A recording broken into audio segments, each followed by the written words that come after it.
Assalamu alaikum, құрметті көрермендер. Бүгінгі видеода малдың мойнын пышақпен буындарынан шығару, бұзуды көрсететін болам. Мойын 6 бөлікке бөлінеді. Жік-жігімен пышақпен жіңішке пышақ алып шығарсаңыздар өте оңай. Bir көрерменнің сұрауы бойынша түсіріліп отыр.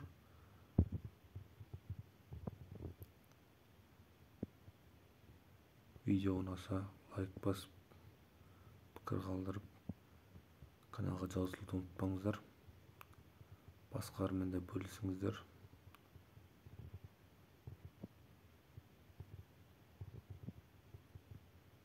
Немесе балтамен шапса да болады.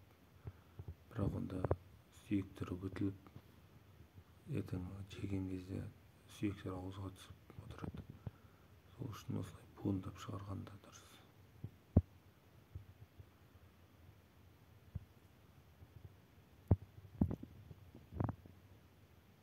Тағы қандай мал сою бойынша, басқа да ауыл өмірі бойынша қызықтыратын сұрақтарыңыз болса қойып, сол туралы мен видео түсіретін болам.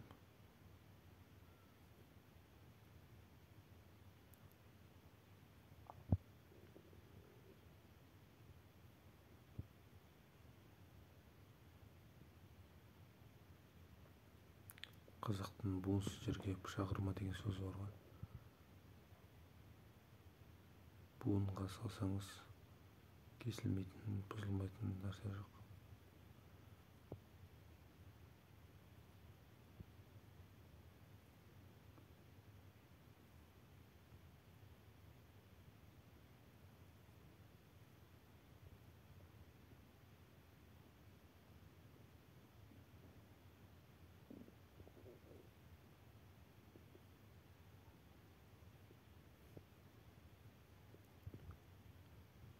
Видеоларымды басқалармен де бөлісіңіздер, пайдасы тисін.